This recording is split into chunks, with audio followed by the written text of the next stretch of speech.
Stacey Dooley has become a favorite on TV thanks to her warm charm and relatable down-to-earth nature, which many fans say stems from her working-class roots in Luton. The 36-year-old was plucked from her job at the duty-free makeup counter at the town's airport to take part in an eyebrow-raising BBC Three documentary, Blood, Sweat and T-shirts, alongside other young fashion lovers. At age 20, she went on to star in her own hard-hitting documentary series and has fronted countless others in the following decade.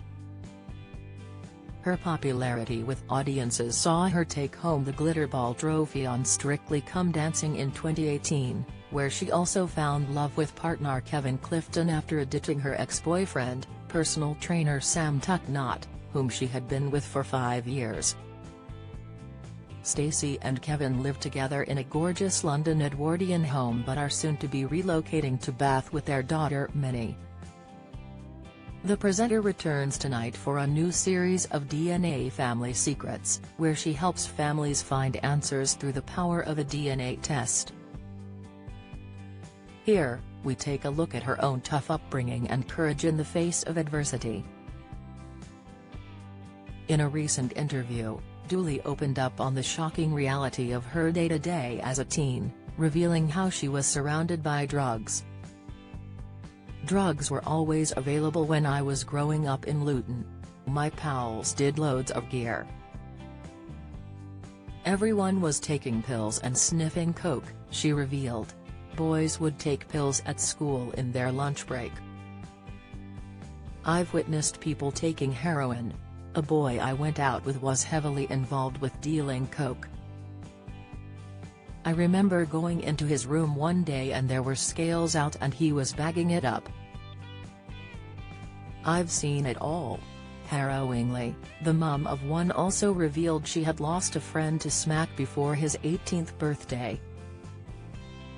When Stacey was 2, her mum Diane, also known as Dee, relocated from Liverpool to Luton after separating from Stacey's father, an alcoholic whom Stacey never had a chance to reconcile with after he died in her early 20s. Diane told the Mirror, "There was never a bond between Stacey and her dad. The circumstances prevented it. When he tried to come back in her life in a more meaningful way when she was age 13, it was too late for them to reconcile." In her book, Stacey Dooley, On the Front Line, Stacey wrote, "My father had his demons, our relationship was difficult and fractured. But I don't ever think, 'Poor me,' I just feel blessed that I had my mother. She was such a great mum." Diane worked hard to put food on the table and worked extra shifts to make sure Stacey didn't go without. She wrote, she, Diane, used to work in pubs, clean houses, or do whatever she could. She even used to work on Christmas Day, and I'd go with her to the pub to help clean the ashtrays. But as she became older, Dee became increasingly concerned about the area where she was raising her little girl.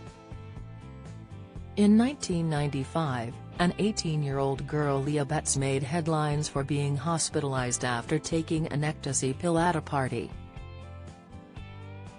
She died after 5 days in intensive care. They stuck Leah's picture on their fridge as a stark warning to Stacey to never get involved with drugs. "If you ever think about taking E, remember what happened to her," Stacey said her mum used to say. She revealed that while she did go through a phase of shoplifting during her teens, drugs always scared her. "I haven't even smoked weed, nothing. The thought of being totally out of control and not being able to claw myself back is just not for me," she said. The broadcaster, who left school at 16, rose to prominence at 20 when she took part in BBC Three's Blood, Sweat and T-shirts, which uncovered awful conditions relating to the fast fashion industry.